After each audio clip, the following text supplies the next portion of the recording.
ये मत रो। मैं तुम्हारे पास रोने के लिए नहीं बल्कि तुमसे बात करने के लिए आया हूँ।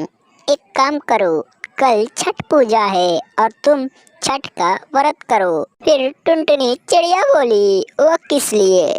चिड़िया के पिता बोले कि देखो, अगर ये व्रत करती हो तो शायद। चिड़िया यह बात सुनकर खुश हो गई और बोलती है कि हाँ सच में।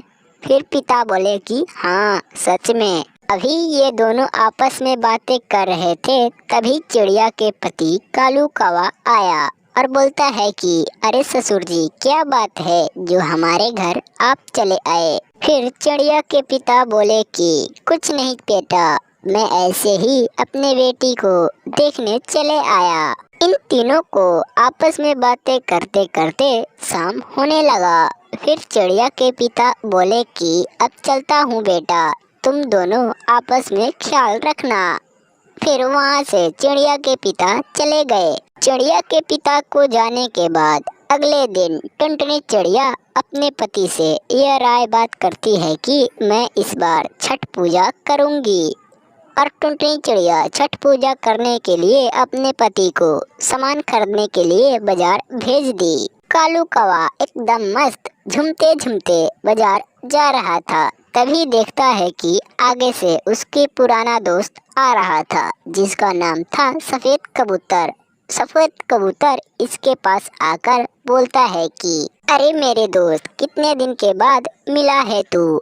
और वो दोनों एक पेड़ पर बैठ के आराम से कुछ देर मजे मजे बात किए और फिर वहाँ से कालू कौवा चल पड़ा।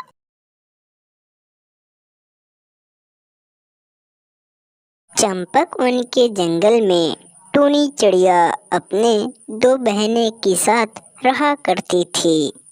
एक दिन टूनी चिड़िया जब जंगल में भोजन के तलाश में घूम रही थी, तभी एक उसकी दोस्त आती है पिंकी चिड़िया और बोलती है कि अरे टूनी बहन, क्या कर रही हो तुम?